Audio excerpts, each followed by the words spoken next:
নোয়াখালী সদর উপজেলায় বিএনপি ও জামায়াত নেতাকর্মীদের মধ্যে সংঘর্ষের ঘটনায় উভয় পক্ষে অন্তত ৫০ জন আহত হয়েছেন।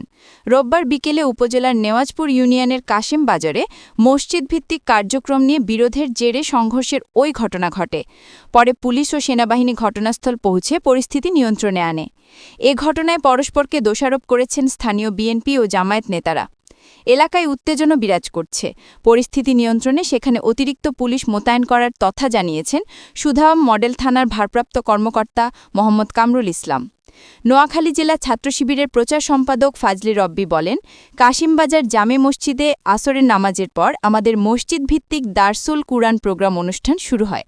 বিকেল ৫টার দিকে বিএনপি ও অঙ্গ সংগঠনের নেতাকর্মীরা সেখানে হামলা চালান। তাদের ইট পাটকেলে আমাদের ২৫ জন আহত হয়েছেন।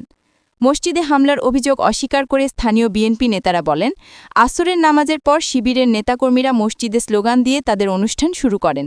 বিএনপির নেতাকর্মীরা এতে বাধা দিলে উল্টো তাদের ওপর হামলা চালানো হয়। হামলায় বিএনপির ২০ নেতাকর্মী আহত হয়েছেন।